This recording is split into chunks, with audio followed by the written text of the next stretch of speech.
بسم الله الرحمن الرحيم من كفر بالله من بعد إيمانه إلا من أكره وقلبه مطمئن بالإيمان ولكن من شرح بالكفر صدرا فعليهم غضب من الله ولهم عذاب عظيم.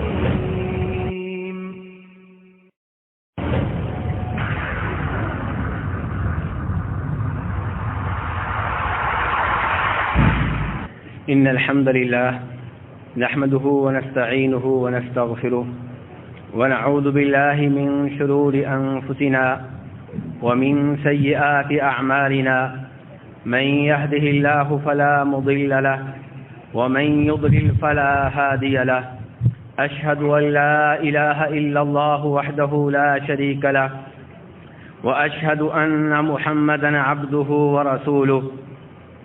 يا أيها الذين آمنوا اتقوا الله حق تقاته ولا تموتن إلا وأنتم مسلمون.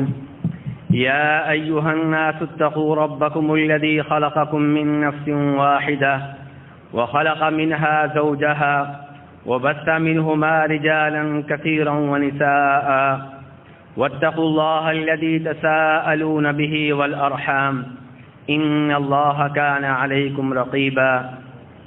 يا أيها الذين آمنوا اتقوا الله وقولوا قولا سديدا يصلح لكم أعمالكم ويغفر لكم ذنوبكم ومن يطع الله ورسوله فقد فاز فوزا عظيما. أما بعد فإن خير الحديث كتاب الله وخير الهدي هدي محمد صلى الله عليه وسلم وشر الأمور محدثاتها وكل محدثة بدعة وكل بدعة ضلالة وكل ضلالة في النار. میں سب سے پہلے تمام حاضرین کو اور آج کی اس نشست کے مہمان خصوصی شیخ مولانا منیر قمر صاحب کو، محترم جناب قاری شعیب صاحب کو السلام علیکم کہتا ہوں. میرے بھائیوں، موضوع کے بارے میں آپ جان چکے ہیں کہ تکفیر، کسی کو کافر کہنا، اس کے کیا اصول و ضوابط ہیں، کب آپ کسی کو کافر کہہ سکتے ہیں. موضوع میں داخل ہونے سے پہلے میں تکفیر کا مفہوم اور اس کا معنی بیان کر دینا مناسب سمجھوں گا. تکفیر میرے بھائیوں دو طرح ہوتی ہے، ایک تکفیر مطلق اور دوسری تکفیر معین. تکفیر مطلق کے دو مرتبے ہیں، دو درجے ہیں. پہلا درجہ یہ ہے کہ آپ کسی عقیدہ کے اوپر حکم لگائیں کہ اس عقیدہ کو اپنانے والے کافر ہیں. آپ کسی عمل کے اوپر حکم لگائیں کہ جو یہ عمل کرے گا وہ کافر ہے.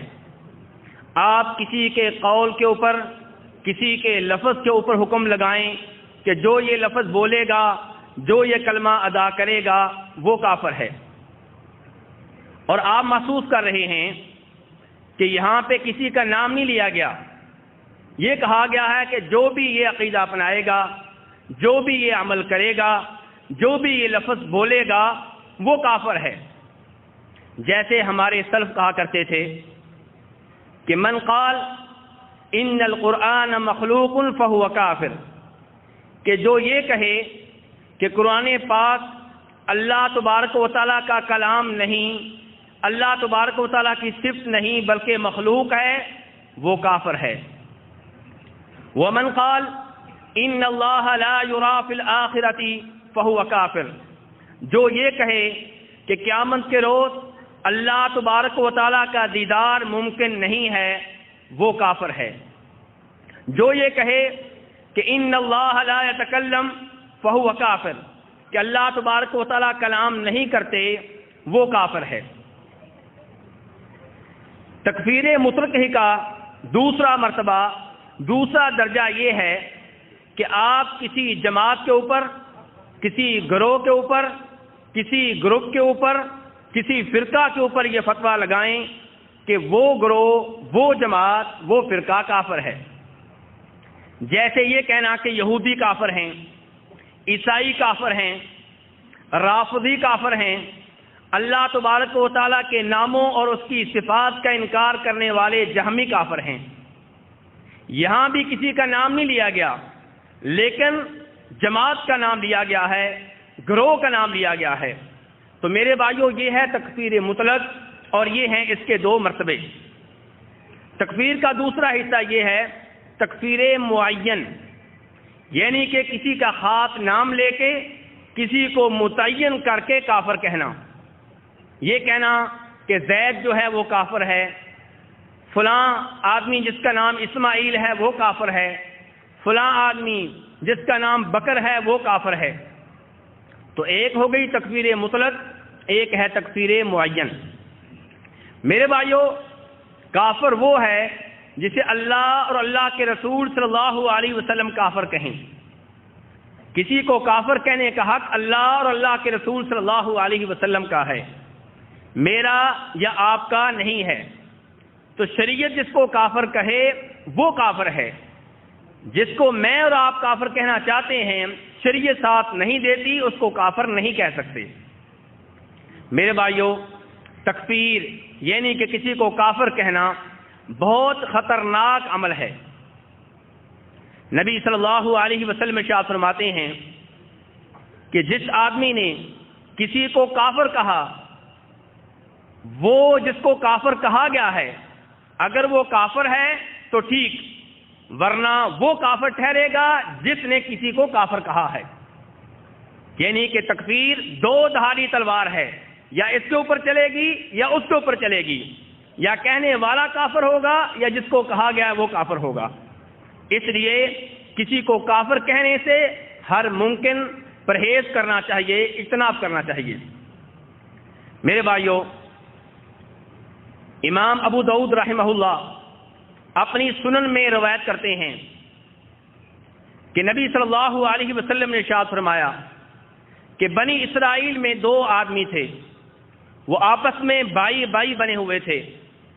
ان میں سے ایک بہت زیادہ گنہگار تھا اور دوسرا نہایت عبادت گزار تھا۔ یہ عبادت گزار اس گنہگار کی وقتاً فوقتاً اصلاح کرتا رہتا تھا، اسے گناہوں سے روکتا رہتا تھا، اس سے کہتا تھا کہ میرے بھائی یہ گناہ چھوڑ دے، رب العالمین سے ڈر جا، لیکن گنہگار گناہوں سے باز نہیں آتا تھا۔ ایک بار عبادت گزار نے گنہگار کو ایسا گناہ کرتے ہوئے دیکھا جو عبادت گزار کی نگاہوں میں بہت بڑا گناہ تھا، تو اس نے اس کو کہا اکثر، بعد آ جا، رک جا، گناہوں کی طرف بڑھتے ہوئے اپنے قدم روک لے۔ لیکن گنہگار غصے میں آ گیا، اس نے کہا خلنی و ربی ابعثت علی رقیبا، میری جان چھوڑ دو، میں جانوں میرا رب جانے، کیا تم کو میرے اوپر چوکیدار بنا کے بھیجا گیا ہے، نگہبان مقرر کر کے بھیجا گیا ہے؟ تم بار بار مجھے روکتے ہو، بار بار مجھے ٹوکتے ہو۔ عبادت گزار نے جب اس گنہگار کے منہ سے یہ الفاظ سنے تو کہنے لگا واللہ لا یغفر اللہ لک، واللہ لا یدخلک اللہ الجنہ، میں اللہ کی قسم اٹھا کے کہتا ہوں کہ اللہ تبارک و تعالیٰ تجھے کبھی معاف نہیں کریں گے، اللہ تبارک و تعالیٰ تجھے کبھی بھی جنت میں داخلہ نہیں دیں گے۔ میرے بھائیوں، ان الفاظ کے اوپر غور کیجئے کہ تجھے اللہ تبارک و تعالیٰ کبھی بھی معاف نہیں کریں گے، تجھے اللہ تبارک و تعالیٰ کبھی بھی جنت میں جگہ نہیں دیں گے۔ یہ تکفیر کے الفاظ ہیں، کیونکہ اللہ تعالیٰ فرماتے ہیں ان اللہ لا یغفر ان یشرک بہ ویغفر ما دون ذلک لمن یشاء، کہ جو مشرک ہوگا اس کو اللہ تبارک و تعالیٰ کبھی بھی معاف نہیں کریں گے۔ اور یہ عبادت گزار گنہگار سے کہہ رہا ہے کہ اللہ تجھے کبھی معاف نہیں کرے گا، دوسرے لفظوں میں تو کافر اور مشرک ہے۔ اس سے کہہ رہا ہے اللہ تجھے کبھی بھی جنت میں جگہ نہیں دیں گے۔ میرے بھائیوں، جس کے اوپر جنت حرام ہوتی ہے وہ کافر ہوتا ہے، مسلمان نہیں ہوتا۔ تو یہ الفاظ تکفیر کے الفاظ تھے، ان کا معنی تکفیر والا معنی تھا۔ اللہ کے رسول صلی اللہ علیہ وسلم ارشاد فرماتے ہیں اللہ تبارک و تعالیٰ نے دونوں کی روح قبض کی اور دونوں کو اپنے ہاتھ جمع کیا، اپنے ہاتھ کھڑا کیا، اور پھر عبادت گزار سے پوچھا کہ تو نے یہ الفاظ کیوں استعمال کیے؟ اکنت بی عالما او کنت علی ما فی یدی قادرا، تو نے یہ کہا ہے کہ یہ کبھی بھی جنت میں نہیں جائے گا، اس کو اللہ کبھی بھی معاف نہیں کریں گے، اس کو کبھی بھی اللہ تبارک و تعالیٰ جنت میں نہیں بھیجیں گے، کیا تو میرے بارے میں جانتا ہے؟ کیا تجھے میرے بارے میں علم ہے کہ میں نے کیا فیصلہ کرنا ہے؟ یا پھر تو یہ سمجھتا ہے کہ میرے معاملات کے اوپر تیرا کنٹرول ہے، میرے فیصلوں کے اوپر تیرا کنٹرول ہے، اس لیے تو نے یہ فیصلہ صادر کر دیا کہ تجھے اللہ تبارک و تعالیٰ کبھی بھی معاف نہیں کریں گے۔ اس کے بعد رب العالمین نے گنہگار سے کہا اذهب فادخل الجنت برحمتی، جاؤ میری رحمت سے جنت میں داخل ہو جاؤ۔ کس سے کہا ہے؟ گنہگار سے۔ اور عبادت گزار سے کیا کہا؟ فرشتوں کو مخاطب کر کے رب العالمین نے کہا اذهبوا به الى النار، اسے جہنم کی آگ میں پھینک دو۔ میرے بھائیوں دیکھیں تکفیر کتنی خطرناک ہے۔ آپ کسی کو کافر کہتے ہیں اور یہ نہیں جانتے کہ ہو سکتا ہے کہ کافر آپ ہوں، اس کو کافر کہنے کی وجہ سے یہ جملہ واپس آپ کی طرف پلٹ آئے، اس کی بجائے الٹا نقصان آپ کو ہو۔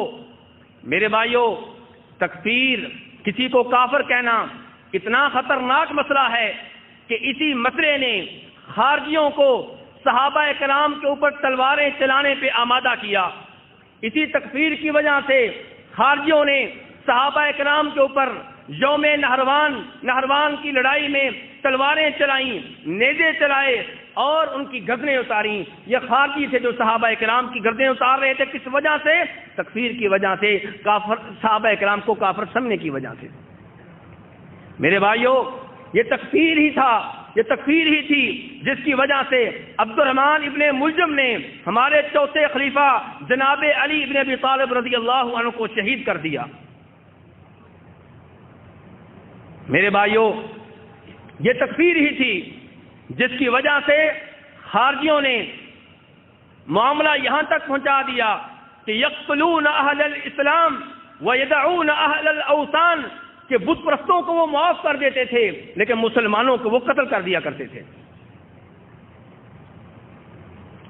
میرے بھائیوں آج پاکستان میں بم دھماکے ہو رہے ہیں، خود کش حملے ہو رہے ہیں، بچے یتیم ہو رہے ہیں، عورتوں کا سہاگ لٹ رہا ہے، مائیں اپنے بیٹوں سے محروم ہو رہی ہیں، اقتصادی لحاظ سے پاکستان کا برا حال ہے۔ اس کے پیچھے کون سا نظریہ ہے؟ اس کے پیچھے کون سی تھیوری ہے؟ میرے بھائیوں جہاں پہ بیرونی عوامل ہیں، بیرونی طاقتیں ہیں، وہاں پہ تکفیر کا نظریہ بھی اس میں کار فرما ہے۔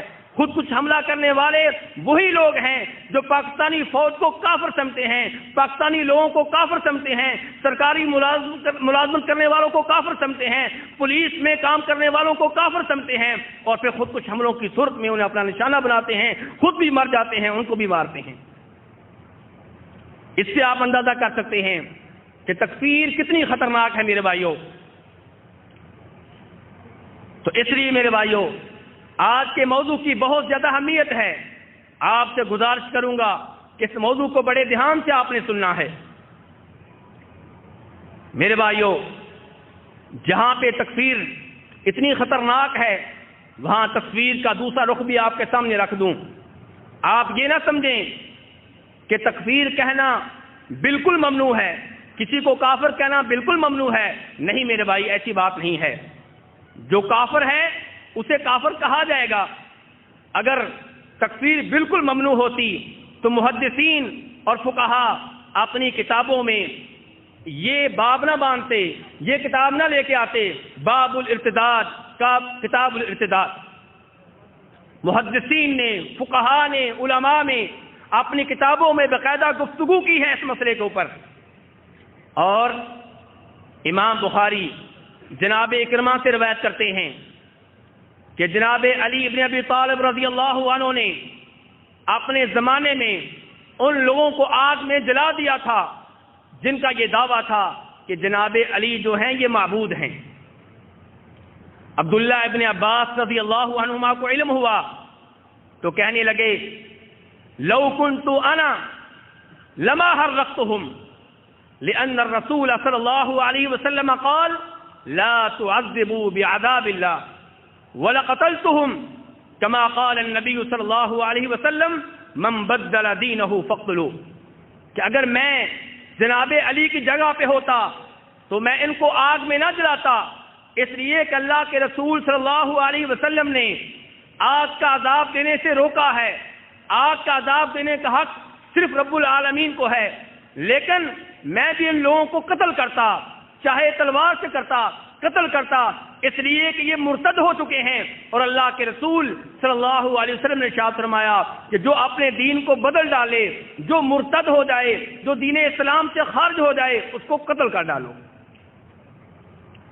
تو کہنے کا مطلب یہ ہے تکفیر کا باب بالکل بند نہیں ہے، لیکن کون کافر ہے کون کافر نہیں ہے اس کے اصول و ضوابط ہیں۔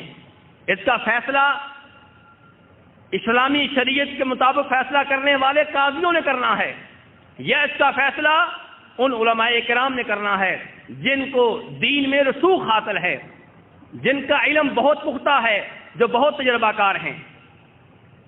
میرے بھائیو، اب میں ان اصول و ضوابط کی طرف آتا ہوں جن اصول و ضوابط کو مد نظر رکھ کے آپ کسی کو، کسی گروہ کو یا کسی جماعت کو یا کسی عمل کے کرنے والوں کو کافر کہہ سکتے ہیں، یا کسی مخصوص آدمی کو نام لے کے کافر کہہ سکتے ہیں۔ تو تکفیر دو طرح کی ہے، ایک تکفیر مطلق، ایک تکفیر معین۔ تکفیر مطلق کا مطلب پہلے بیان کر چکا ہوں کہ نام لیے بغیر کسی کو کافر کہنا۔ تو اس کے کیا اصول و ضوابط ہیں؟ میرے بھائیوں، شریعت کی مخالفت دو طرح سے ہوتی ہے۔ ایک یہ کہ جن کاموں کے کرنے کا شریعت نے آرڈر دیا ہے، جن کاموں کے کرنے کی شریعت نے ترغیب دی ہے، آپ وہ نہ کریں، اس کو ترک کر دیں۔ اور شریعت کی مخالفت دوسرے اس طرح ہوتی ہے کہ جن کاموں سے شریعت نے روکا ہے آپ وہ کرنا شروع کر دیں۔ تو میرے بھائیوں، اگر شریعت کی مخالفت آپ اس طرح کر رہے ہیں کہ جن کاموں کے شریعت نے کرنے، جن کاموں کا کے بارے میں شریعت نے کہا ہے کہ یہ کام کیا جائے، آپ اسے ترک کر رہے ہیں، تو آپ کی مخالفت کی طرف دیکھا جائے گا۔ اگر کوئی آدمی ان چیزوں کے اوپر ایمان نہیں لاتا جن کے اوپر ایمان لانے کا اللہ اور اللہ کے رسول صلی اللہ علیہ وسلم نے حکم دیا ہے، تو وہ کافر ہے۔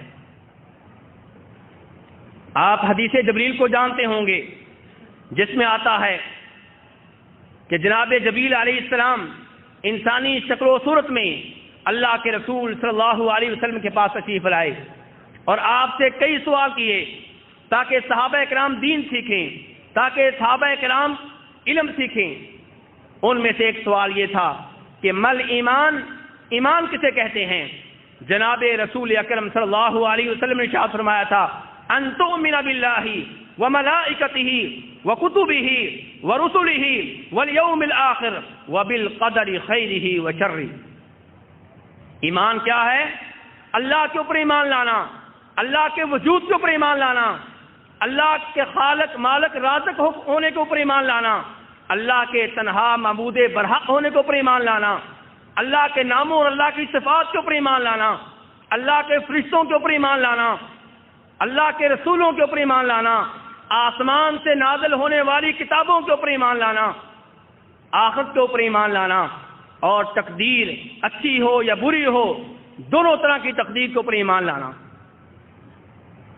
تو اگر کوئی آدمی، میرے بھائیوں، یہ 6 چیزیں ہیں جن کے اوپر ایمان لانا ضروری ہے، ان 6 کے 6 چیزوں کے اوپر ایمان لانے سے انکار کرتا ہے، اس کا یہ عقیدہ ہے کہ میرا اللہ کی ذات کے اوپر ایمان نہیں ہے، جیسے یہ ملحدوں اور دہریوں کا عقیدہ ہے، تو میرے بھائیوں وہ کافر ہے۔ جو اللہ تبارک و تعالیٰ کو خالق مالک اور رازق نہیں مانتا وہ کافر ہے۔ جو اللہ تبارک و تعالیٰ کو تنہا معبود برحق نہیں مانتا وہ کافر ہے۔ جس کا اللہ تبارک و تعالیٰ کے اسماء و صفات کے اوپر ایمان نہیں ہے وہ کافر ہے، جس کا اللہ تبارک و تعالیٰ کے فرشتوں کے اوپر ایمان نہیں ہے وہ کافر ہے۔ یا کوئی آدمی اللہ کے سارے فرشتوں کو مانتا ہے لیکن کہتا ہے میں جبریل علیہ السلام کو نہیں مانتا، جیسے یہودی کہتے ہیں، وہ کافر ہے۔ ایسے ہی اگر کوئی آدمی آسمانی کتابوں کے اوپر ایمان نہیں لاتا، تورات، زبور، انجیل کو آسمانی کتابیں نہیں مانتا، اللہ تبارک و تعالیٰ کی طرف سے نازل ہونے والی کتابیں نہیں مانتا، تو وہ کافر ہے۔ کوئی آدمی یہ کہتا ہے سب آسمانی کتابوں کو مانتا ہوں لیکن قرآن کو نہیں مانتا، جیسے عیسائی اور یہودی کہتے ہیں، تو وہ بھی کافر ہے۔ ایسے ہی وہ آدمی جو آخرت کے اوپر ایمان نہیں لاتا وہ کافر ہے۔ یا کوئی کہتا ہے آخرت کے اوپر میرا ایمان ہے لیکن عذاب قبر کو نہیں مانتا، وہ کافر ہے، جیسے منکرین حدیث کہتے ہیں۔ یا کوئی آدمی کہتا ہے آخرت کے اوپر ایمان ہے، جنت اور جہنم کو نہیں مانتا، وہ کافر ہے۔ کوئی کہتا ہے آخرت کے اوپر ایمان ہے، حوض کوثر کو نہیں مانتا، وہ کافر ہے۔ کوئی کہتا ہے آخرت کے اوپر ایمان ہے لیکن میں یہ نہیں مانتا کہ قیامت کے روز اللہ تبارک و تعالیٰ کا دیدار ہوگا، وہ کافر ہے۔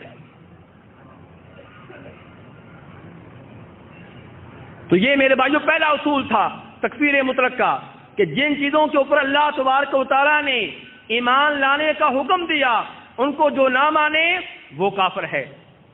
اور دوسرا اصول یہ ہے کہ اللہ اور اللہ کے رسول صلی اللہ علیہ وسلم نے گزشتہ زمانے کے بارے میں جو خبریں دی ہیں، جو واقعات بتائے ہیں، ان سب کے اوپر ایمان لانا ضروری ہے۔ جو ان کے اوپر ایمان نہ لائے یا ان میں سے کسی ایک خبر کے اوپر ایمان نہ لائے، کسی ایک آیت کے اوپر ایمان نہ لائے، کسی ایک حدیث کے اوپر ایمان نہ لائے، وہ بھی میرے بھائیوں کافر ہے۔ اللہ تبارک و تعالیٰ نے بتایا کہ لوگوں کی طرف جناب نوح علیہ السلام کو پیغمبر بنا کے بھیجا گیا، رسول بنا کے بھیجا گیا، 950 سال تبلیغ کرتے رہے، قوم نہ مانی، اللہ تبارک و تعالیٰ کی طرف سے طوفان آیا، غرق ہوئے۔ کوئی کہے اس کے اوپر میں ایمان نہیں لاتا، میری عقل نہیں مانتی کہ ایک ہی آدمی کو 950 سال کی عمر مل گئی، میرے بھائیوں ایسا آدمی کافر ہے۔ تیسرا اصول یہ ہے میرے بھائیوں کہ اللہ اور اللہ کے رسول صلی اللہ علیہ وسلم نے مستقبل کے بارے میں جو پیشین گوئیاں کی ہیں، جو باتیں بتائی ہیں، ان کے اوپر ایمان لانا ضروری ہے۔ قیامت کی جو نشانیاں بتائی ہیں ان کے اوپر ایمان لانا ضروری ہے۔ جو ایمان نہ لائے، جو نہ مانے، میرے بھائیوں وہ کافر ہے۔ دجال اپنے فتنے سمیت آئے گا، کوئی کہے میری عقل نہیں مانتی، ایسا آدمی کافر ہے۔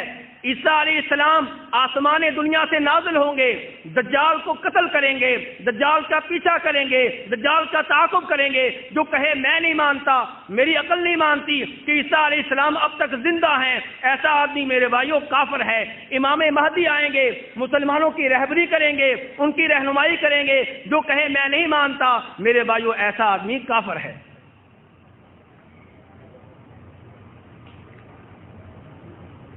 اور میرے بھائیوں چوتھا اصول یہ ہے کہ اللہ اور اللہ کے رسول صلی اللہ علیہ وسلم نے جن چیزوں کو واضح طور پہ بغیر کسی ابہام کے واجب قرار دیا ہے، ان کو جو واجب نہ مانے وہ کافر ہے۔ اللہ تبارک تعالیٰ کہتے ہیں وَأَقِیمُوا الصَّلَاةَ، نماز قائم کرو، نماز پڑھنا ضروری ہے۔ جو کہے میں نماز کو واجب نہیں مانتا وہ کافر ہے۔ اللہ تعالیٰ کہیں وَآتُوا الزَّکَاةَ، زکوٰۃ ادا کرو، کوئی کہے زکوٰۃ ادا کرنا ضروری نہیں ہے، میرے بھائیوں وہ کافر ہے۔ اللہ تعالیٰ کہیں یا ایھا الذین آمنوا کتب علیکم الصیام، روزے تمہارے اوپر فرض ہیں، کوئی کہے میں روزوں کو فرض نہیں مانتا وہ کافر ہے۔ اللہ تعالیٰ کہیں وَلِلَّهِ عَلَى النَّاسِ حِجُّ الْبَيْتِ مَنِ اسْتَطَاعَ إِلَيْهِ سَبِيلًا، کہ صاحب استطاعت کے اوپر حج فرض ہے، واجب ہے، کوئی کہے میں اسے واجب نہیں مانتا، میرے بھائیوں وہ آدمی کافر ہے۔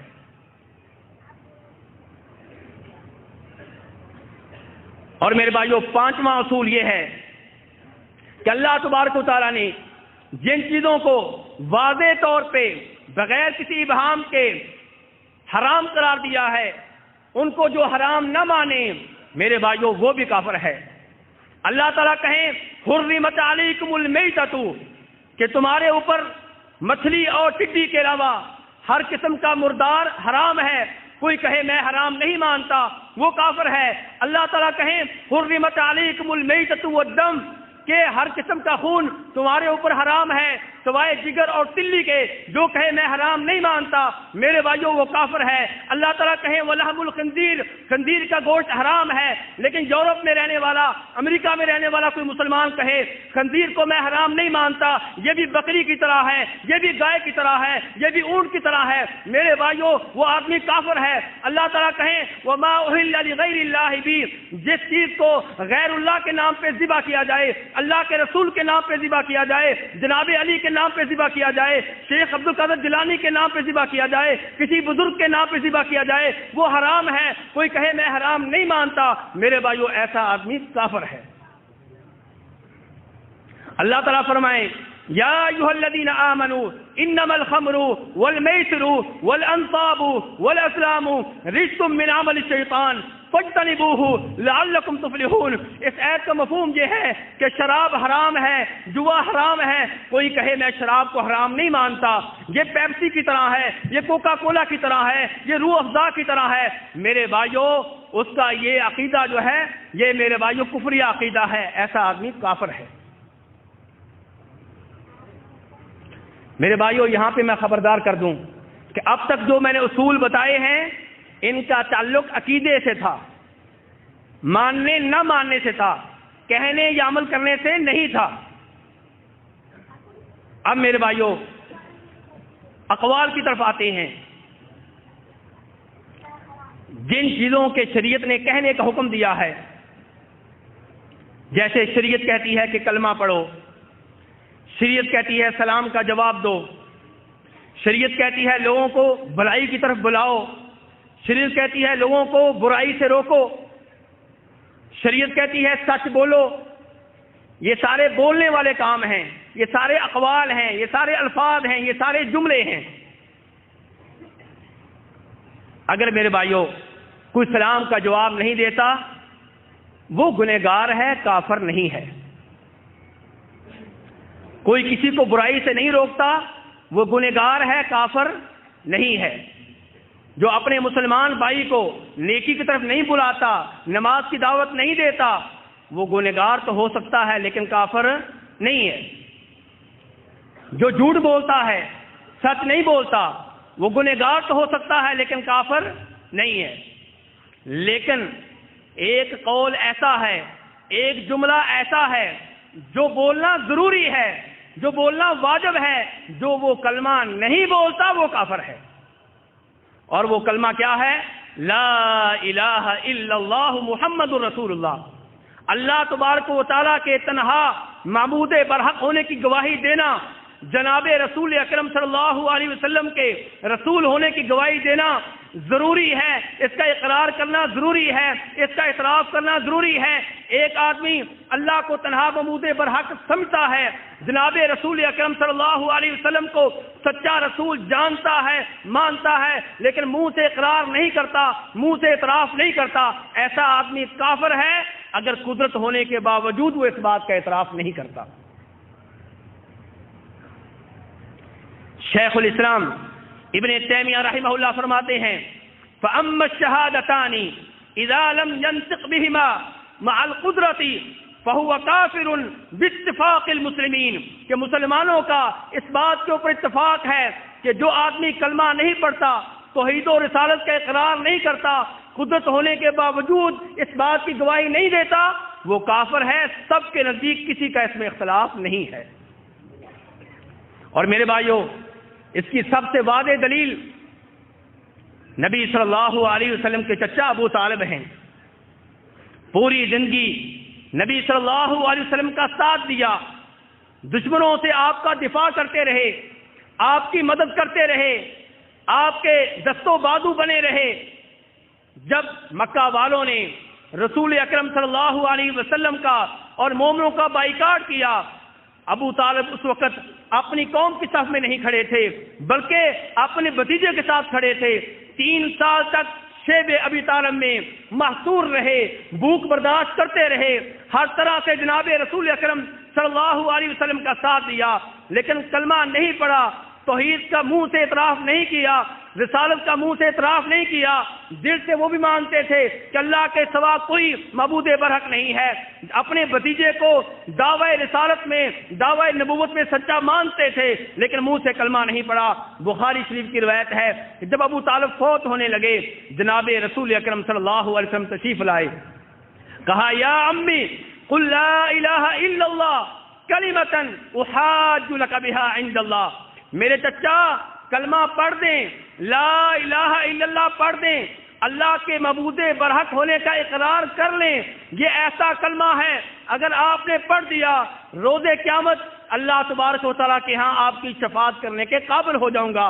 اس کلمے کو اللہ کے سامنے بطور دلیل کے، بطور حجت کے پیش کروں گا۔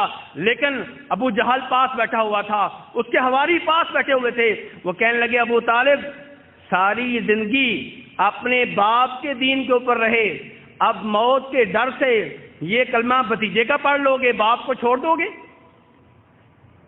وہی باپ دادا کی باتیں، وہی تعصب کہ میرے باپ دادا کا دین جھوٹا نہیں ہو سکتا۔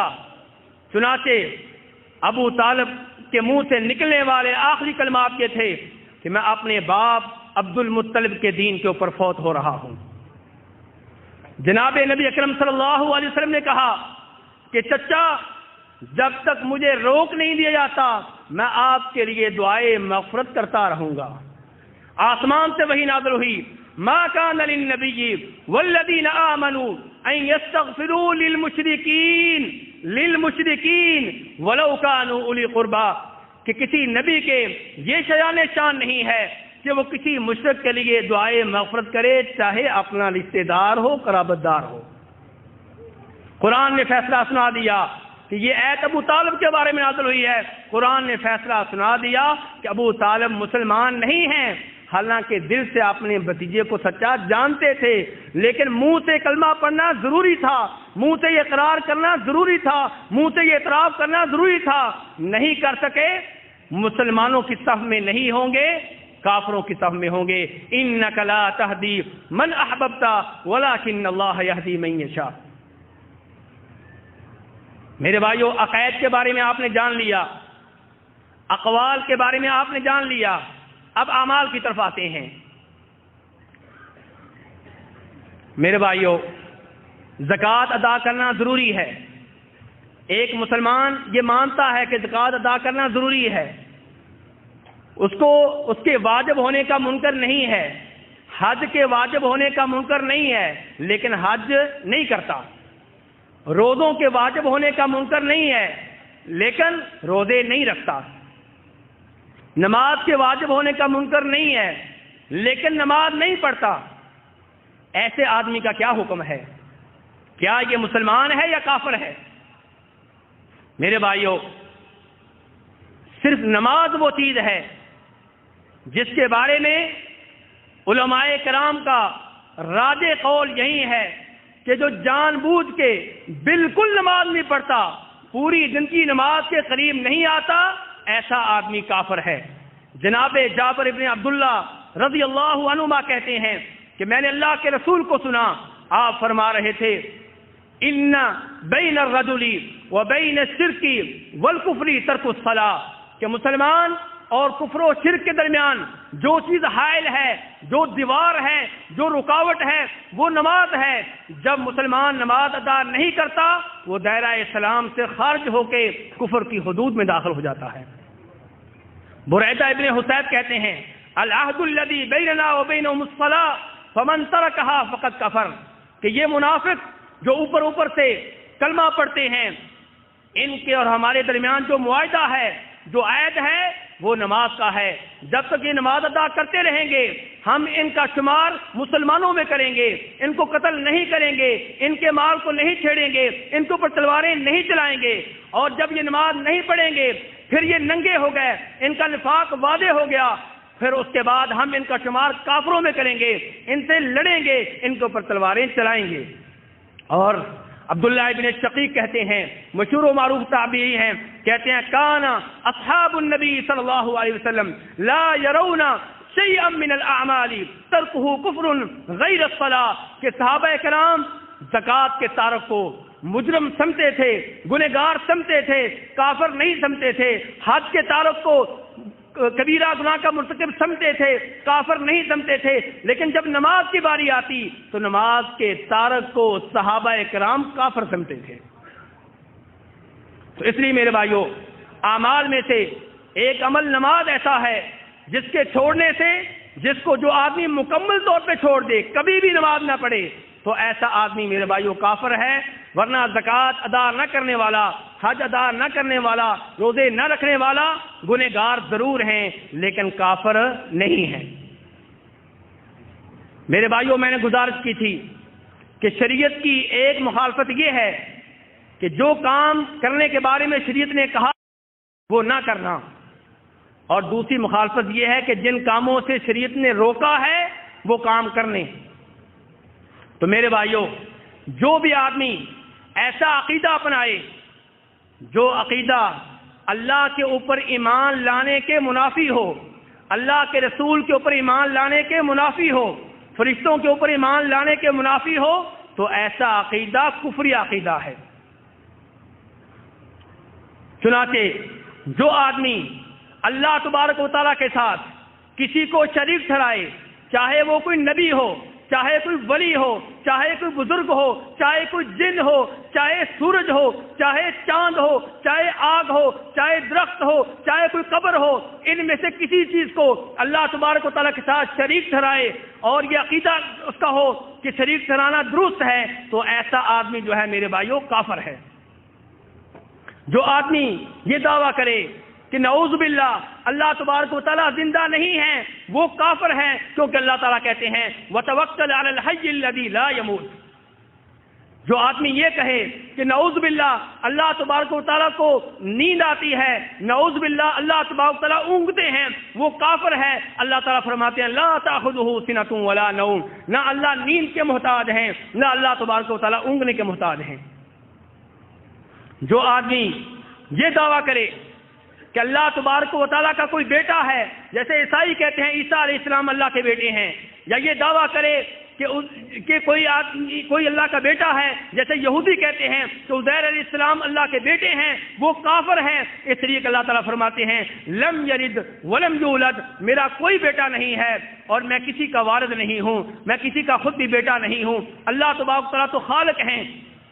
ایسے ہی جو آدمی یہ دعویٰ کرے کہ اللہ تبارک و تعالیٰ کی کوئی بیگم ہے، جیسے کچھ عیسائی کہتے ہیں کہ مریم علیہ السلام اللہ تبارک و تعالیٰ کی بیگم ہے، ایسا آدمی کافر ہے۔ فرمایا اللہ تبارک و تعالیٰ نے وَجَعَلُوا لِلَّهِ شُرَكَاءَ الْجِنَّ وَخَلَقَهُمْ وَخَلَقُوا لَهُ بَنِينَ وَبَنَاتٍ بِغَيْرِ عِلْمٍ سُبْحَانَهُ وَتَعَالَى عَمَّا يَصِفُونَ بَدِيعُ السَّمَاوَاتِ وَالْأَرْضِ أَنَّىٰ يَكُونُ لَهُ وَلَدٌ وَلَمْ تَكُن لَهُ صَاحِبَةٌ وَخَلَقَ كُلَّ شَيْءٍ وَهُوَ بِكُلِّ شَيْءٍ عَلِيمٌ۔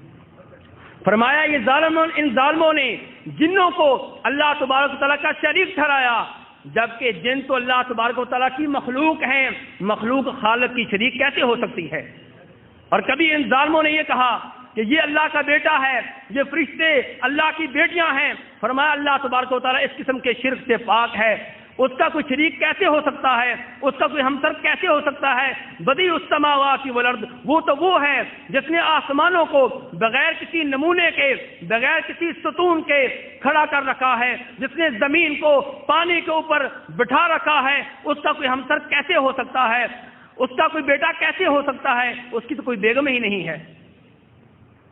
ایسے ہی میرے بھائیوں، اگر کوئی آدمی یہ دعویٰ کرتا ہے کہ اللہ تبارک و تعالیٰ کسی کے محتاج ہیں، کائنات کا نظام چلانے میں اللہ تبارک و تعالیٰ کسی کتب کے محتاج ہیں، ابدال کے محتاج ہیں، یا کسی نبی کے محتاج ہیں، یا جناب علی کے محتاج ہیں، یا شیخ عبدالقادر جیلانی کے محتاج ہیں، میرے بھائیوں اس کا یہ عقیدہ کفری عقیدہ ہے۔ اللہ تعالیٰ کہیں یا ایھا الناس انتم الفقراء الی اللہ واللہ هو الغنی الحمید ان یشاء یذھبکم ویأتی بخلق جدید وما ذلک علی اللہ بعزیز۔ اور دوسری جہاں پہ فرمائیں اللہ الصمد، کہ لوگوں تم سب کے سب میرے محتاج ہو، میں بے نیاز ہوں، مجھے کسی کی ضرورت نہیں، میں اگر چاہوں تم کو ختم کر ڈالوں، تمہاری جگہ کسی اور مخلوق کو بسا دوں، مجھے تمہاری کوئی ضرورت نہیں ہے، میں بے نیاز ہوں۔ اور کوئی پھر بھی کہے کہ اللہ تبارک و تعالیٰ کسی کتب کے محتاج ہیں، ابدال کے محتاج ہیں، کسی نبی کے محتاج ہیں، تو اس کا یہ عقیدہ میرے بھائیوں کفری عقیدہ ہے۔ ایسے ہی میرے بھائیوں، کوئی آدمی یہ کہتا ہے کہ اللہ تبارک و تعالی خالق، مالک اور رازق ہونے میں کسی اور شریک کے محتاج ہیں، تو اس کا یہ قول، اس کا یہ جملہ، اس کے یہ الفاظ کفری الفاظ ہیں۔ کوئی یہ کہتا ہے، ایسے الفاظ استعمال کرتا ہے جس میں اللہ تبارک و تعالیٰ کو برا بھلا کہتا ہے، یا اللہ کے رسول صلی اللہ علیہ وسلم کو برا بھلا کہتا ہے، یا قرآن پاک کو برا بھلا کہتا ہے، یا کہتا ہے کہ اسلامی سزائیں، اسلامی حدود یہ وحشیانہ سزائیں ہیں، یہ بہیمانہ سزائیں ہیں، اس سے لوگ لولے اور لنگڑے ہوتے ہیں، تو اس کے یہ کلمات کفریہ کلمات ہیں۔ ایسے الفاظ کہنے والا آدمی کافر ہے۔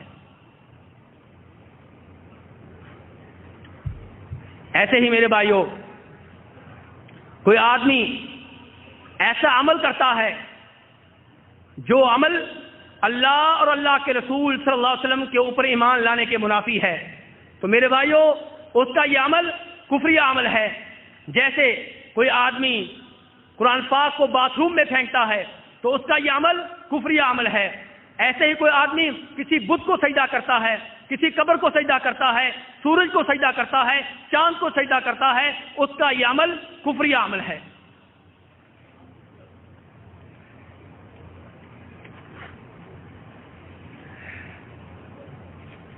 میرے بھائیوں، اب آپ نے وہ اصول جان لیے جن اصولوں کی بنا پہ آپ کسی گروہ کو، کسی جماعت کو، کسی فرقے کو، کوئی لفظ بولنے والوں کو کافر کہہ سکتے ہیں۔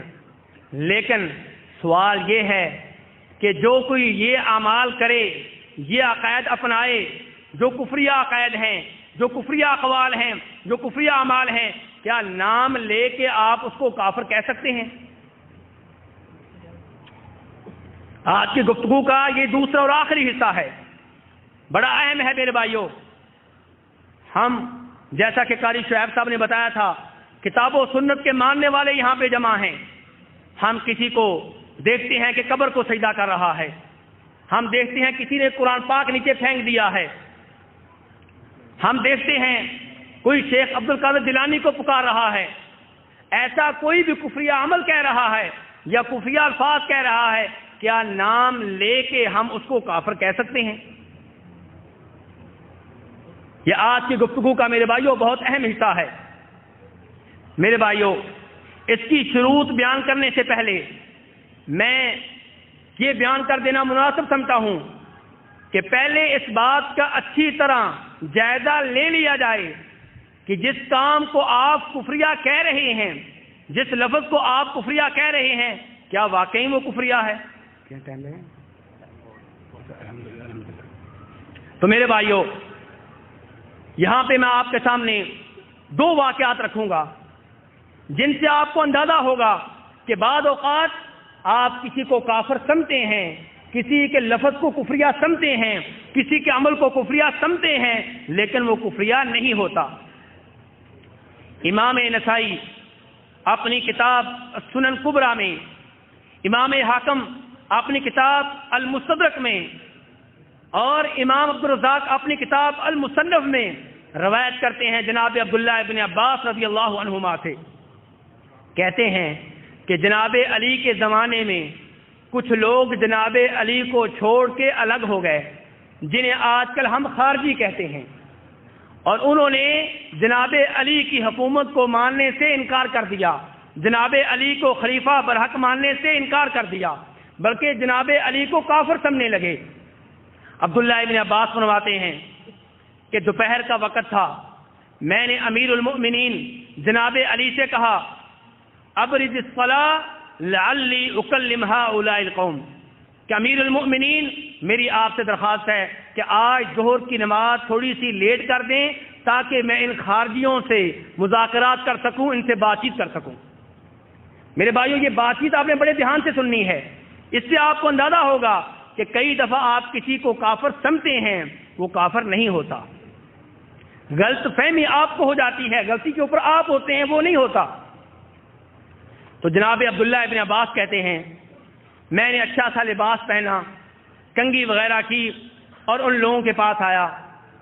جب میں ان کے پاس پہنچا کہنے لگے مرحبا بابن عباس، عبداللہ ابن عباس، اللہ کے رسول کے چچا کے بیٹے، ہم آپ کو خوش آمدید کہتے ہیں، آپ کو ویلکم کرتے ہیں۔ جناب عبداللہ ابن عباس نے ان سے کہا کہ میں تمہارے پاس جئتکم من عند اصحاب النبی صلی اللہ علیہ وسلم ومن ابن عمه ومن سہره ومن المہاجرین والانصار وهم الذين نزل عليهم القرآن وهم اعلم بتأویلہ منکم ولیس فیکم منهم احد۔ میں تمہارے پاس کن لوگوں کی طرف سے آ رہا ہوں؟ اللہ کے رسول صلی اللہ علیہ وسلم کے صحابہ کرام کی جانب سے آ رہا ہوں۔ میں تمہارے پاس اللہ کے رسول کے چچا کے بیٹے علی کی جانب سے آ رہا ہوں۔ میں تمہارے پاس اللہ کے رسول کے داماد جناب علی کی جانب سے آ رہا ہوں۔ میں تمہارے پاس مہاجرین و انصار کی جانب سے آ رہا ہوں۔ میں تمہارے پاس ان لوگوں کی طرف سے آ رہا ہوں جن کے اوپر قرآن نازل ہوا۔ میں ان لوگوں کی طرف سے آ رہا ہوں جو قرآن کے مفہوم و معنی کو، قرآن کی تفسیر کو تم سے زیادہ جاننے والے ہیں۔ اور یاد رکھو ان میں سے کوئی بھی صحابی تمہارے ساتھ نہیں ہے، سب جناب علی کے ساتھ ہیں۔ میں ان کی طرف سے تمہارے پاس اس لیے آیا ہوں لِأُبَلِّغَهُمْ مَا تَقُولُونَ وَلِأُبَلِّغَكُمْ مَا يَقُولُونَ۔ میں اس لیے آیا ہوں تاکہ میں تم تک ان کا پیغام پہنچاؤں اور تمہارا پیغام میں ان تک پہنچاؤں، ان کا پیغام تم تک پہنچاؤں۔ چنانچہ عبداللہ ابن عباس فرماتے ہیں کچھ خارجی میرے پاس الگ ہو کے بیٹھ گئے۔ کچھ خارجیوں نے، تکفیریوں نے کہا کہ ان سے بات کرنے کی ضرورت نہیں ہے۔ اللہ تعالی نے فرمایا قرآن پاک میں بل ہم قوم خصمون، یہ قریشی بڑے جھگڑالو ہوتے ہیں، ان سے بات کرنے کی ضرورت نہیں ہے۔ لیکن کچھ خارجی ایسے تھے جنہوں نے کہا کہ بات چیت کرنے میں کوئی حرج نہیں ہے۔ جناب عبداللہ ابن عباس انہیں الگ لے کے بیٹھ گئے اور پوچھا بتاؤ تمہارے کیا اعتراضات ہیں نبی صلی اللہ علیہ وسلم کے صحابہ کرام کے اوپر اور اللہ کے رسول کے چچا کے بیٹے جناب علی کے اوپر؟ کہنے لگے ہمارے 3 اعتراض ہیں۔ عبداللہ ابن عباس نے فرمایا پیش کرو۔ کہنے لگے ہمارا پہلا اعتراض یہ ہے کہ قرآن پاک کہتا ہے کہ ان الحکم الا للہ، فیصلہ کرنے کا اختیار صرف رب العالمین کو ہے۔ اور جنگ صفین کے موقع پہ معاویہ اور علی رضی اللہ عنہما ان دونوں نے اس بات پہ اتفاق کیا ہے کہ ہم لڑائی بند کرتے ہیں اور 2 ثالث مقرر کرتے ہیں۔ ایک ثالث معاویہ کی طرف سے ہوگا، دوسرا ثالث جناب علی کی طرف سے ہوگا۔ جناب علی کی طرف سے ابو موسیٰ اشعری ہوں گے، جناب معاویہ کی طرف سے عمرو بن عاص ہوں گے۔ خارجی کہنے لگے قرآن پاک کہتا ہے کہ فیصلے کا اختیار صرف رب العالمین کو ہے اور ان لوگوں نے انسانوں کو فیصلے کا اختیار دے دیا ہے، اس لیے علی بھی کافر ہیں اور اس ثالثی کو ماننے والے بھی کافر ہیں۔ جو اس کو مانے وہ بھی کافر، جو اس میں حصہ لیں وہ بھی کافر، جنہوں نے ثالث مقرر کیے وہ بھی کافر۔ دیکھیے تکفیر کے فتوے لگ رہے ہیں میرے بھائیوں، تکفیر کے فتوے کیسے لگ رہے ہیں دیکھتے جائیے۔ جناب عبداللہ ابن عباس نے کہا دوسرا تمہارا اعتراض کیا ہے؟ کہنے لگے دوسرا ہمارا اعتراض یہ ہے کہ جناب علی نے، یہ جناب کا لفظ تو خیر میں بول رہا ہوں، وہ نہیں بول رہے تھے، یہ تو میں احترام کی وجہ سے بول رہا ہوں۔ کہنے لگے کہ جناب علی نے معاویہ رضی اللہ عنہ کے لشکر سے، ان کی فوج سے لڑائی لڑی، فاتح قرار پائے، ان کے لوگوں کو گرفتار کیا گیا، لیکن جناب علی نے ان کو قیدی نہیں بنایا، ان کی عورتوں کو لونڈیاں نہیں بنایا۔ اگر امیر معاویہ اور اس کے فوجی مسلمان تھے تو ان سے لڑنا جائز نہیں تھا، اگر وہ کافر ہیں تو پھر ان کے قیدیوں کو غلام اور لونڈیاں بنانا چاہیے تھا، لیکن جناب علی نے ان کو ویسے ہی چھوڑ دیا۔ تیسرا اعتراض کیا ہے؟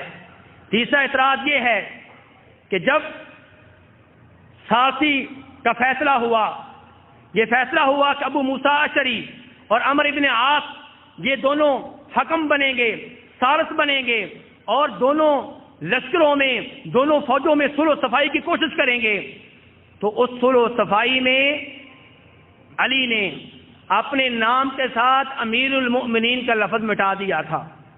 امیر المؤمنین کا مطلب ہوتا ہے مومنوں کے امیر، جب یہ مومنوں کا امیر نہیں ہے تو پھر یہ کافروں کا امیر ٹھہرا۔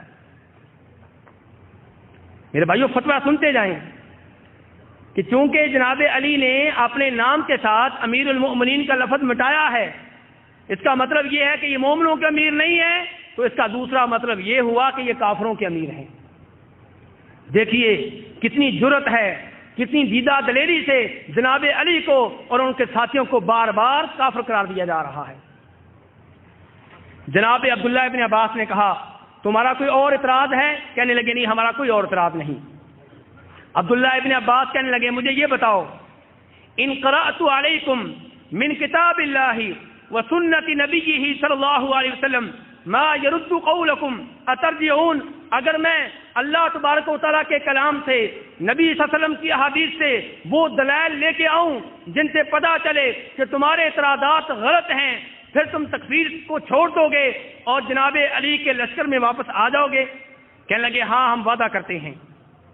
میرے بھائیوں، یہاں سے میرے اور آپ کے لیے سبق ہے کہ جب بھی مسلمانوں میں اختلافات ہو جائیں، فیصلہ کہاں سے لینا ہے؟ قرآن و حدیث سے۔ چنانچہ اور یہاں سے علم کی اہمیت بھی واضح ہوتی ہے۔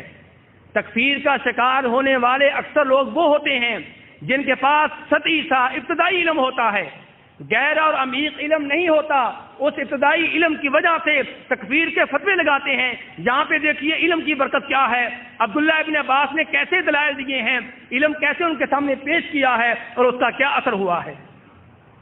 جناب عبداللہ ابن عباس کہنے لگے تمہارا پہلا اعتراض یہ تھا کہ جناب علی نے فیصلہ کرنے کے لیے انسانوں کی خدمات حاصل کی ہیں، جبکہ فیصلہ کرنے کا اختیار صرف رب العالمین کو ہے۔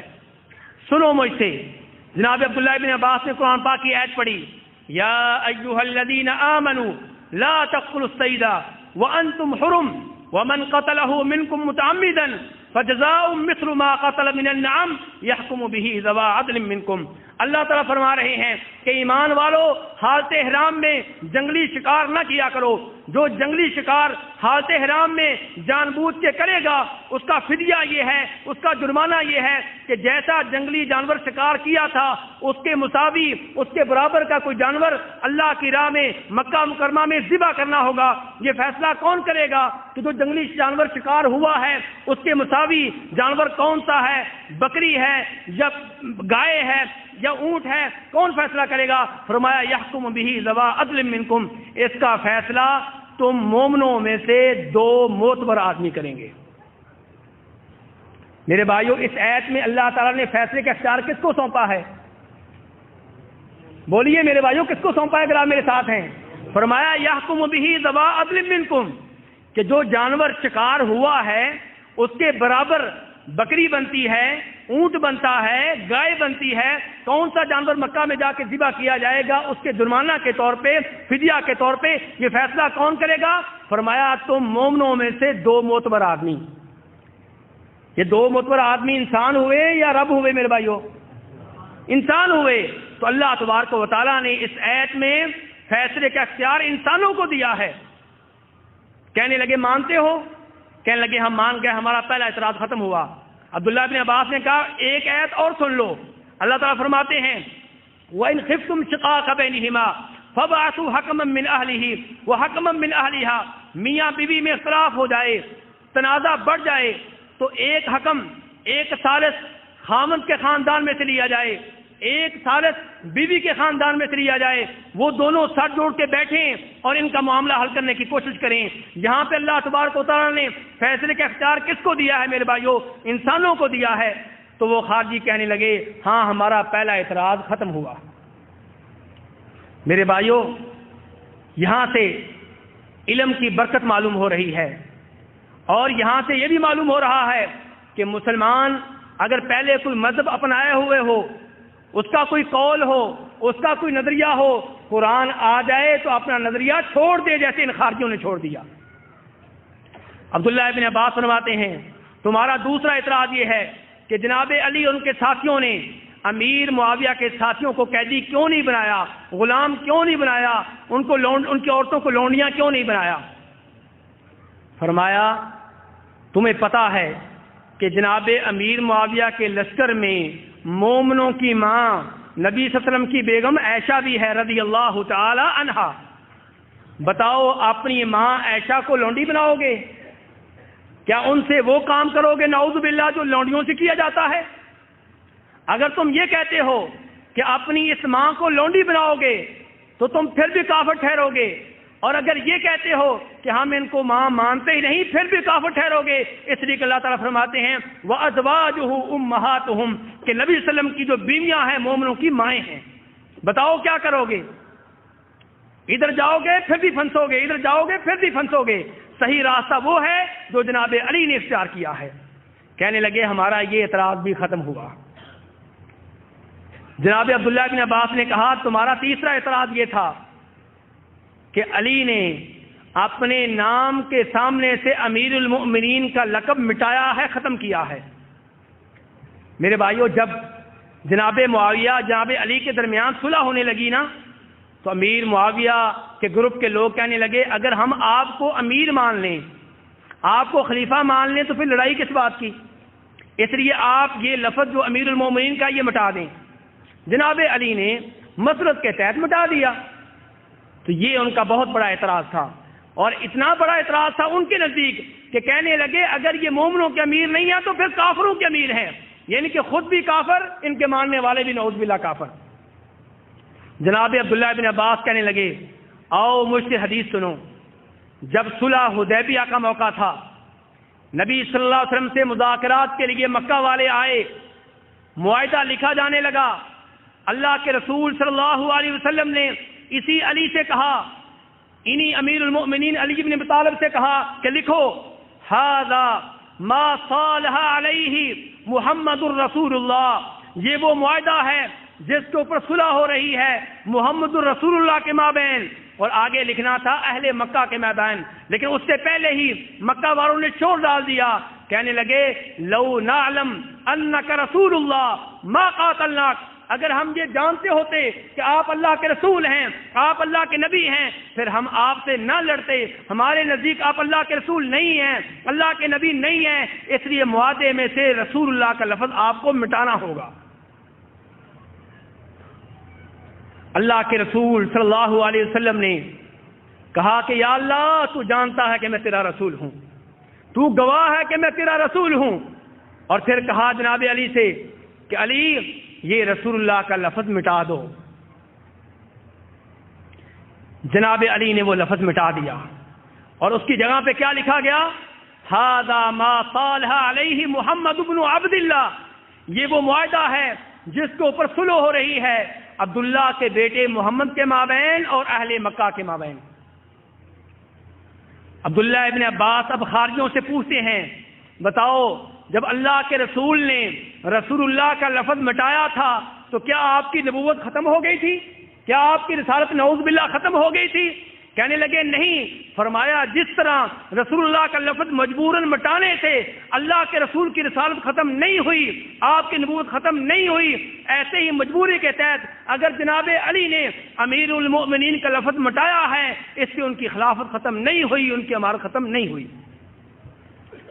عبداللہ ابن عباس کہتے ہیں جب میں نے یہ دلائل ان کے سامنے پیش کیے تو وہ پہلے 6000 تھے، میرے ان دلائل کے بعد 2000 آدمی فتنہ تکفیر سے توبہ طیب ہو گئے اور اپنے خارجیوں کو چھوڑ کے جناب علی سے آ ملے۔ میرے بھائیوں، اس سے آپ کو اندازہ ہوگا کہ کتنی جلدی لوگ دوسروں کے اوپر کافر ہونے کا فتویٰ لگا دیتے ہیں۔ علم خود اپنے پاس نہیں ہوتا۔ اگر قرآن کا عمیق اور گہرائی سے مطالعہ کیا جائے تو معلوم یہ ہوگا کہ غلطی کے اوپر آپ ہیں، وہ نہیں ہے جس کو آپ کافر کہہ رہے ہیں۔ ایسے ہی قاضی ایاض رحمہ اللہ اپنی مشہور و معروف کتاب الشفاء فی حقوق المصطفیٰ میں لکھتے ہیں کہ میرے استاد محمد ابن عیسیٰ جب قاضی تھے، ان کے پاس ایک آدمی کو لایا گیا، پتا چلا کہ اس آدمی کی ایک اور آدمی سے لڑائی ہوئی ہے جس کا نام ہے محمد۔ لڑائی ہونے کے بعد یہ آدمی اٹھا، پاس بیٹھے ہوئے کتے کو اس نے ٹھوکر لگائی اور کہا قم یا محمد، محمد دفع ہو جاؤ۔ اب وہ جو مخالف تھا وہ یہ کیس لے کے عدالت میں پہنچ گیا کہ اس نے جب کتے کو محمد کہا ہے، اس نے میری توہین نہیں کی بلکہ در حقیقت جناب رسول اکرم صلی اللہ علیہ وسلم کی توہین کی ہے۔ قاضی نے اس آدمی سے پوچھا، وہ مکر گیا، اس نے کہا میں نے ایسے الفاظ نہیں کہے، لیکن مختلف قبیلوں سے ایسے گواہ مل گئے جنہوں نے گواہی دی کہ اس نے تم یا محمد کے الفاظ کتے کے اوپر استعمال کیے تھے۔ قاضی عیاض نے اس آدمی کو جیل میں بھیجنے کا حکم دیا اور اس کے بعد تحقیقات شروع کر دیں، معلوم کرنا شروع کر دیا کہ کہیں اس آدمی کا عیسائیوں کے ساتھ یہودیوں کے ساتھ اٹھنا بیٹھنا تو نہیں، لیکن ایسی کوئی معلومات نہیں ملی جس سے پتہ چلے کہ یہ کافروں کے ساتھ اٹھتا بیٹھتا ہے یا اس کے نظریات مشکوک ہیں۔ تو اس کے بعد قاضی عیاض نے اس آدمی کو کوڑے مارے، لیکن قتل نہیں کیا، کوڑے مارے اور اس کو چھوڑ دیا۔ میرے بھائیوں کیوں چھوڑا؟ اس لیے کہ یہاں پہ احتمال تھا، امکان تھا اس بات کا کہ محمد سے مراد وہ اپنے مخالف کو لے رہا ہے، اور یہ بھی امکان تھا کہ اللہ کے رسول کو لے رہا ہے۔ جب دو امکان تھے، دو احتمال تھے، تو اس نے ملزم کو شک کا فائدہ دیا اور اس کو قتل نہیں کیا بلکہ چھوڑ دیا۔ اس لیے جب آپ کسی سے ایسے الفاظ سنیں جو آپ کے نزدیک کفری الفاظ ہوں، جب آپ کو کسی کو ایسا عمل کرتا ہوا دیکھیں جو آپ کے نزدیک کفری عمل ہو، لیکن اس میں احتمال ہو سکتا ہے اس کی مراد یہ ہو سکتا ہے اس کی مراد یہ ہو، تو آپ اس سے پوچھیں کہ اس کی کیا مراد ہے، اور اس کو آپ شک کا فائدہ دیں۔ اس کے اوپر کفر کا اتنی جلدی فتویٰ نہ لگائیں، اس کو آگ لگانے کی کوشش نہ کریں، اس کو سڑکوں کے اوپر گھسیٹنے کی کوشش نہ کریں، جیسے پاک و ہند میں ایسے ہو رہا ہے۔ چھوٹی سی بات کے اوپر کسی کے اوپر گستاخ رسول کا فتویٰ لگا دیا جاتا ہے اور کوئی پوچھنے والا نہیں ہوتا، اور اس کو زندہ مار دیا جاتا ہے، اس کی بات سننے والا کوئی نہیں ہوتا، اس کا موقف جاننے والا کوئی نہیں ہوتا، اور اس کی جان نکال دی جاتی ہے۔ تو میرے بھائیوں، کہنا یہ چاہتا ہوں کہ جب واقعی کوئی آدمی ایسا لفظ بولے جو یقیناً کفریہ لفظ ہو، یا ایسا عمل کرے جو واقعی کفریہ عمل ہو، اور اس کے بعد آپ نام لے کے اس کے اوپر کفر کا فتویٰ لگانا چاہتے ہیں، تو وہاں 6 چیزوں کا دھیان رکھنا ضروری ہے۔ وہاں پہ 6 چیزوں کا دھیان رکھنا ضروری ہے میرے بھائیوں۔ پہلی چیز کیا ہے کہ وہ جس کے اوپر نام لے کے آپ کفر کا فتویٰ لگانا چاہتے ہیں وہ بالغ ہو، نابالغ نہ ہو۔ اگر وہ نابالغ ہے اور کفریہ کلمہ کہہ بیٹھا ہے، کفریہ عمل کر بیٹھا ہے، آپ اس کے اوپر کفر کا فتویٰ نہیں لگائیں گے، اس لیے کہ جناب رسول اکرم صلی اللہ علیہ وسلم نے ارشاد فرمایا، رفع القلم عن ثلاثة، عن النائم حتى يستيقظ، وعن الصبي حتى يحتلم، وعن المجنون حتى يعقل، صححہ الالبانی، کہ 3 آدمی مرفوع القلم ہیں، 3 آدمی ناقابل مؤاخذہ ہیں، 3 افراد ایسے ہیں جن سے بات پرس نہیں کی جائے گی۔ ایک وہ آدمی جو سویا ہوا ہو، وہ سونے کی حالت میں کوئی غلط کلمہ کہہ بیٹھے، کوئی غلط عمل کر بیٹھے، اس سے مؤاخذہ نہیں ہوگا۔ ایسے ہی کوئی بچہ ہے، نابالغ ہے، غلط بات کہہ بیٹھا ہے، اس سے مؤاخذہ نہیں ہوگا، اس سے بات پرس نہیں کی جائے گی۔ ایسے ہی کوئی مینٹل ہے، مجنون ہے، وہ کفریہ کلمہ کہہ بیٹھے تو اس کی بھی بات پرس نہیں ہوگی، اس کا بھی مؤاخذہ نہیں ہوگا، وہ غیر مکلف ہے۔ اور میرے بھائیوں، اس کی دلیل آپ اس حدیث کو بھی بنا سکتے ہیں جس کو امام بخاری نے اپنی صحیح میں روایت کیا ہے کہ ربیہ بنت معوذ کہتی ہیں کہ اللہ کے رسول صلی اللہ علیہ وسلم میرے پاس تشریف لائے اور میرے پاس بیٹھ گئے۔ کچھ بچیاں بیٹھی ہوئی تھیں، وہ دف بجا رہی تھیں، ترانے پڑھ رہی تھیں، شہدائے بدر کی خدمات کا ذکر کر رہی تھیں۔ اچانک ایک بچی نے کہہ دیا، وفینا نبی یعلم ما فی غدی، کہ ہمارے مابین ایک ایسا نبی ہے جس کو مستقبل کے حالات کا علم ہے، جس کو پتا ہے کل کیا ہوگا۔ نبی صلی اللہ علیہ وسلم نے ارشاد فرمایا، لا تقولی، یہ کلمات نہ کہو، وقولی بالذی کنت تقولین، وہی ترانے پڑھو، وہی اشعار پڑھو جو تم پہلے پڑھ رہی تھی۔ اور پھر کہا، لا یعلم ما فی غد الا اللہ، مستقبل کا علم صرف رب العالمین کے پاس ہے۔ میرے بھائیوں، یہ بدر کی لڑائی کے بعد کا واقعہ ہے، اور اس سے پہلے مکہ میں یہ آیت نازل ہو چکی تھی کہ قل لا یعلم من فی السماوات والارض الغیب الا اللہ، کہ عالم الغیب صرف اللہ تعالیٰ ہے، وما تدری نفس ماذا تکسب غدا، کل کیا ہوگا اس کا علم صرف رب العالمین کو ہے۔ اور اس بچی نے یہاں پہ غلطی کی ہے، اللہ کے رسول نے اس کے اوپر کافر ہونے کا فتویٰ نہیں لگایا، اس لیے کہ نابالغ ہے، بچی ہے، چھوٹی ہے، اور چھوٹا جو ہوتا ہے، نابالغ جو ہوتا ہے، اس سے بات پرس نہیں کی جاتی، وہ غیر مکلف ہے، ناقابل مؤاخذہ ہے۔ دوسری شرط میرے بھائیوں، اس آدمی نے پایا جانا ضروری ہے جس کے اوپر آپ کفر کا فتویٰ لگانا چاہتے ہیں، وہ یہ کہ وہ صاحب عقل ہو، مجنون، پاگل، مینٹل نہ ہو۔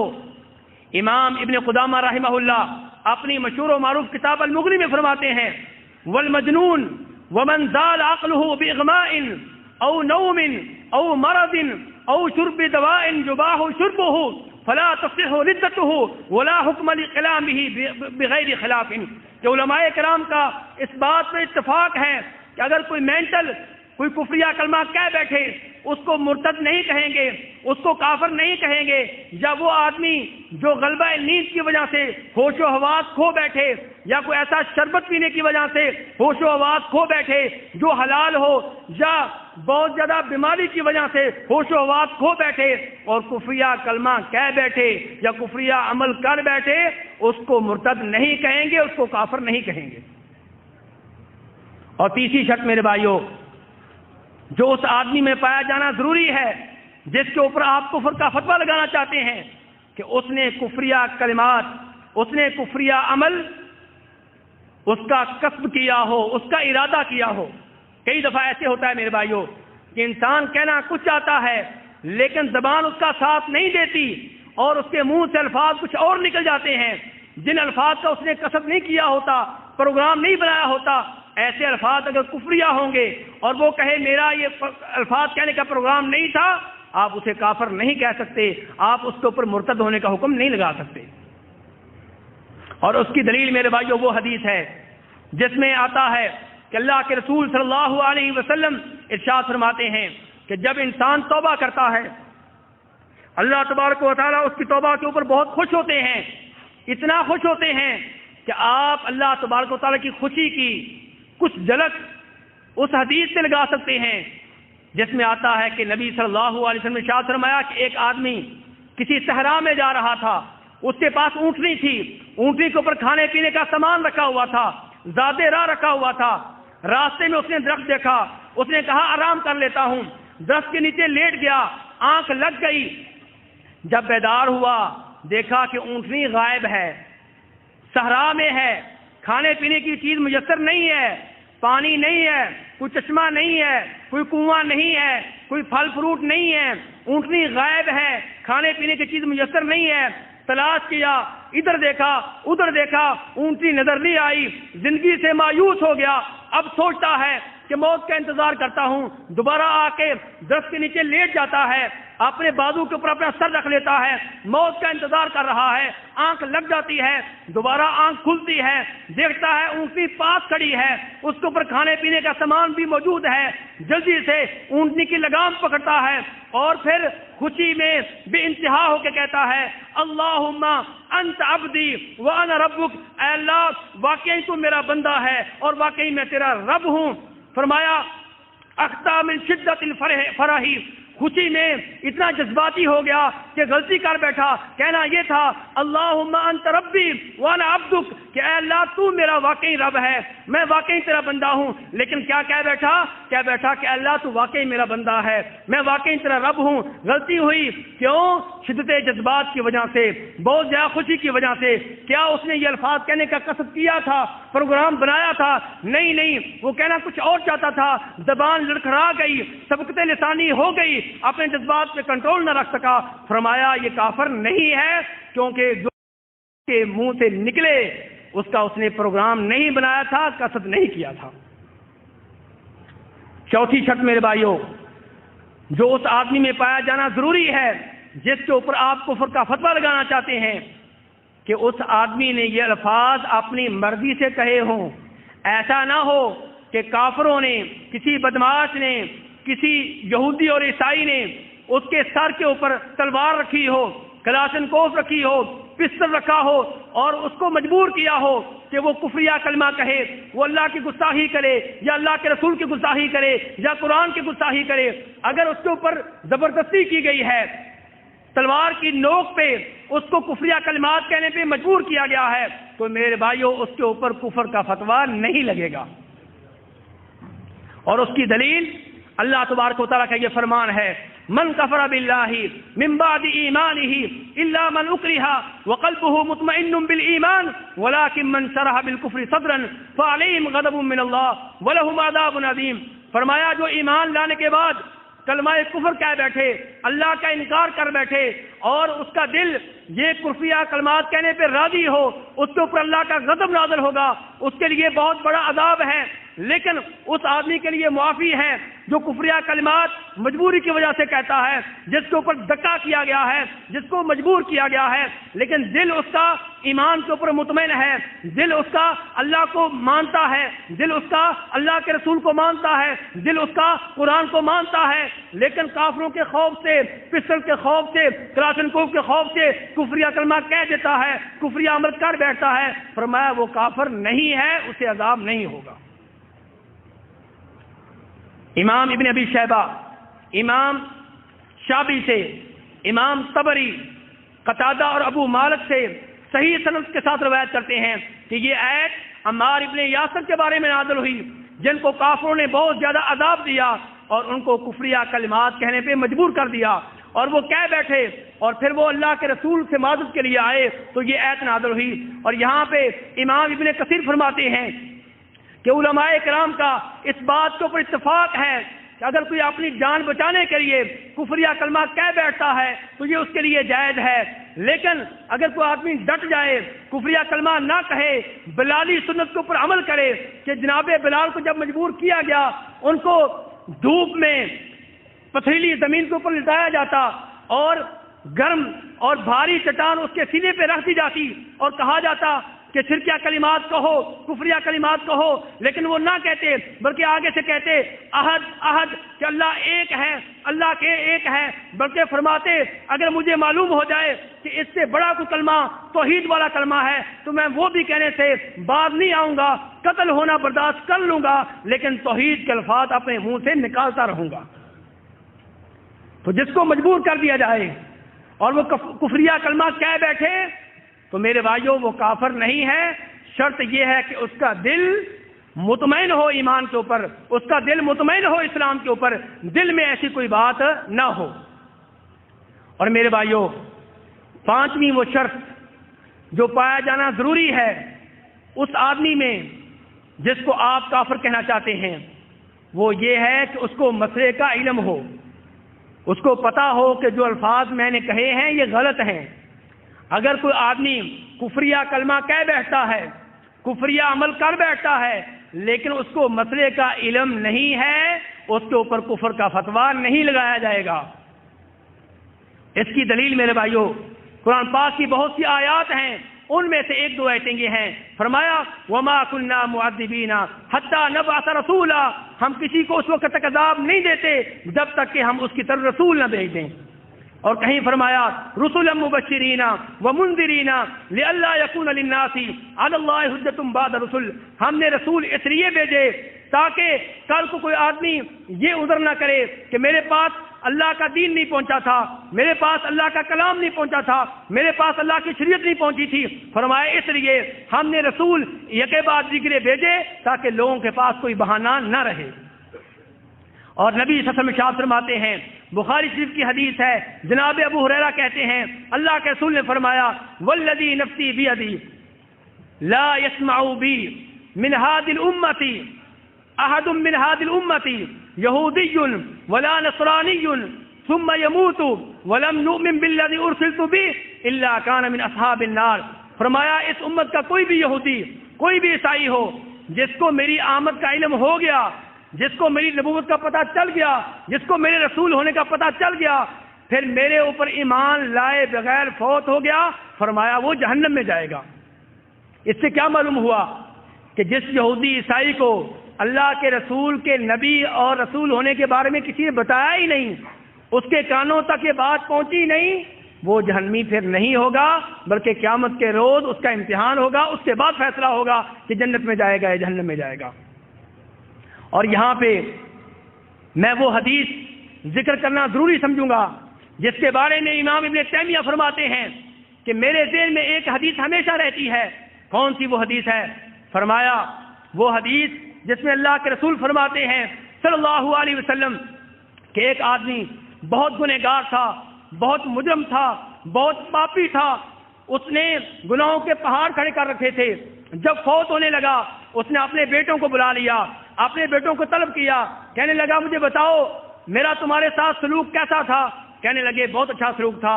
باپ کہنے لگا میرے بیٹو تم جانتے ہو میں بہت گنہگار ہوں، میں بہت بڑا پاپی ہوں، میں بہت بڑا مجرم ہوں، میں نے بہت سے گناہ کیے ہیں، اگر میرے رب نے مجھے پکڑ لیا لئن قدر علی ربی لیعذبنی عذابا ما عذبہ احدا، اگر میرے رب نے مجھے پکڑ لیا تو میرا رب مجھے کبھی بھی نہیں چھوڑے گا، میرا رب مجھے وہ عذاب دے گا جو عذاب اس نے کسی کو نہیں دیا ہوگا، اس لیے کہ میرے گناہ بہت زیادہ ہیں، میرے جرم بہت زیادہ ہیں، میں نے پاپ بہت کیے ہیں، اس لیے میری تمہارے لیے وصیت یہ ہے اذا انا مت فاحرقونی ثم طحنونی ثم ذرونی فی الریح فی الیم، کہ جب میں فوت ہو جاؤں میری لاش کو آگ لگا دینا، پھر میری لاش کو پیس ڈالنا، جب میری لاش پاؤڈر کی شکل اختیار کر لے، جب سخت آندھی چل رہی ہو تو سمندر میں میری راکھ کو بکھیر دینا تاکہ میرے جسم کے ذرے ہو جائیں، کوئی ذرہ ادھر چلا جائے، کوئی ذرہ ادھر چلا جائے، کوئی ذرہ ادھر چلا جائے، اس لیے اگر میرے رب نے مجھے پکڑ لیا میرا رب مجھے کبھی نہیں چھوڑے گا، مجھے بہت عذاب دے گا، اس لیے تم نے میری وصیت کے اوپر عمل کرنا ہے۔ چنانچہ یہ آدمی فوت ہو گیا، بیٹوں نے وہی کام کیا جس کی باپ نے وصیت کی تھی۔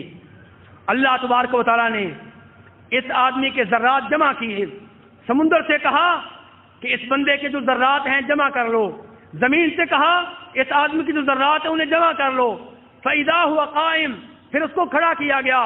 رب العالمین نے، شہنشاہ نے، مالک الملوک نے اس سے پوچھا میرے بندے ما حملک علی ما صنعت، یہ حرکت تو نے کیوں کی، تو نے اس طرح وصیت کیوں کی؟ کہنے لگا یا ربی خشیتک، یا اللہ تیرے ڈر سے، تیرے عذاب کے ڈر سے، میرے گناہ بہت زیادہ تھے، مجھے ڈر تھا کہ اگر تو نے مجھے پکڑ لیا مجھے بہت سخت عذاب دے گا، مجھے تیرے عذاب سے ڈر لگتا تھا، تیری ذات کا مجھے ڈر تھا، اس ڈر نے مجھے یہ حرکت کرنے پہ مجبور کیا۔ نبی صلی اللہ علیہ وسلم ارشاد فرماتے ہیں فغفر لہ، اللہ تبارک و تعالیٰ نے اس آدمی کو معاف کر دیا۔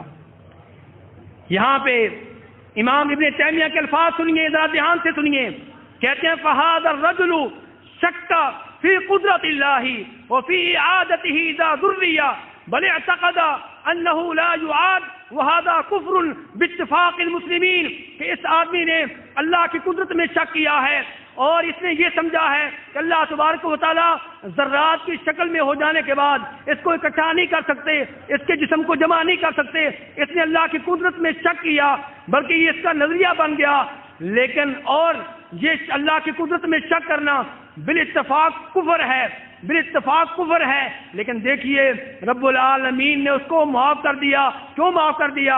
ابن تیمیہ فرماتے اس لیے لأنہ کان جاہلا لا یعلم، اس لیے کہ وہ جاہل تھا، اس کو علم نہیں تھا، مسئلے کے بارے میں نہیں جانتا تھا، حالانکہ مومن تھا، اللہ سے ڈرتا تھا، اللہ کے عذاب کا اسے خوف تھا، لیکن دوسری طرف جاہل تھا، اس لیے حرکت کر بیٹھا، اللہ تبارک و تعالیٰ نے اس کو معاف کر دیا۔ میرے بھائیو اندازہ کریں، اسی لیے امام ابن تیمیہ رحمہ اللہ اپنی کتاب بیان تلبیس الجہمیہ میں ایک جگہ لکھتے ہیں کہ جو اللہ کے ناموں کے منکر ہیں، جو اللہ کے صفات کے منکر ہیں، میں ان سے کہا کرتا تھا لو وافقتکم علی ما تقولونہ لکفرت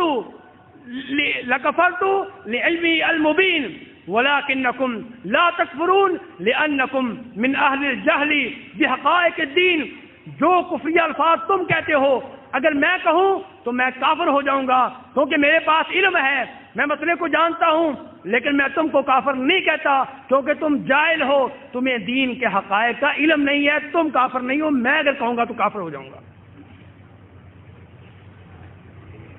اور میرے بھائیوں، آخری شرط یہ ہے کہ وہ آدمی جس نے کفریہ کلمات کہے ہیں یا کفریہ عمل کیا ہے، ہو سکتا ہے کہ اس کو کوئی تعویل ہو سکتا ہے اس کو غلطی لگ گئی ہو۔ میرے بھائیوں، اگر اس نے قرآن پاک کی آیت کو غلط سمجھا ہے، نبی صلی اللہ علیہ وسلم کی حدیث کو غلط سمجھا ہے، اس نے تعویل کی ہے، اور وہ مسلمان ہے، کافر نہیں ہے، یہودی عیسائی ہندو نہیں ہے، سکھ نہیں ہے، مسلمان ہے، نیت اس کی بری نہیں ہے، نیت اس کی اچھی ہے، اللہ کے رسول کے دین کے اوپر چلنا چاہتا ہے، پھر اس کو غلطی لگ گئی تو فرمایا یہ اس کی تعویل ہے، تعویل میں غلطی ہوئی ہے، اس لیے اس کے اوپر بھی کفر کا فتویٰ نہیں لگے گا۔ اس کی دلیل کیا ہے میرے بھائیوں؟ اس کی دلیل اللہ تبارک و تعالیٰ کا یہ فرمان ہے کہ مسلمان کیا کہتے ہیں؟ ربنا لا تؤاخذنا ان نسینا او اخطانا، اے اللہ اگر ہم غلطی کر بیٹھیں، اے اللہ اگر ہم بھول جائیں تو ہمارا مواخذہ نہ کرنا، بات پوچھ نہ کرنا، ہمیں معاف کر دینا۔ اللہ تعالی نے فرمایا قد فعلتو، میرے بندو خوش ہو جاؤ، میں نے تمہاری دعا قبول کر لی، اگر تم غلطی کر بیٹھو، اگر بھول جاؤ، میں تمہارا مواخذہ نہیں کروں گا، تم سے حساب کتاب نہیں کروں گا۔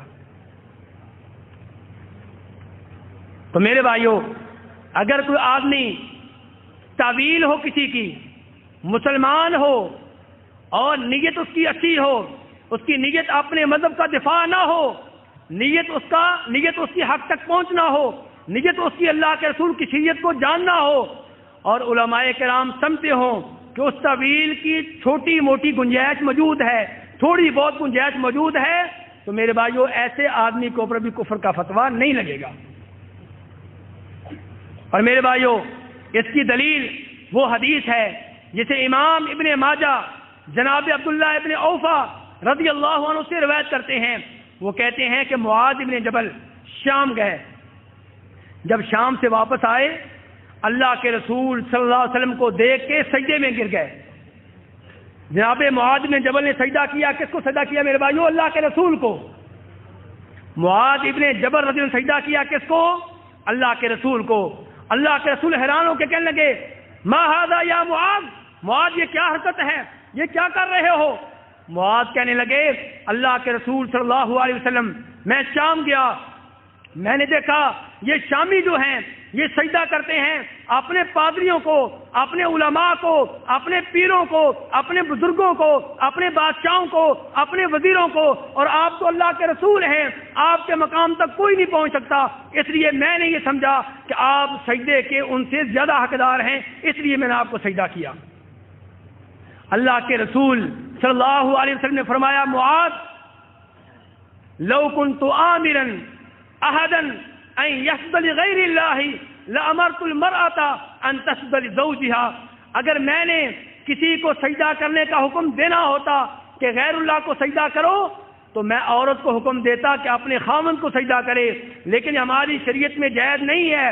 میرے بھائیوں دیکھیے یہاں پہ اللہ کے رسول نے معاذ بن جبل کو کافر نہیں کہا۔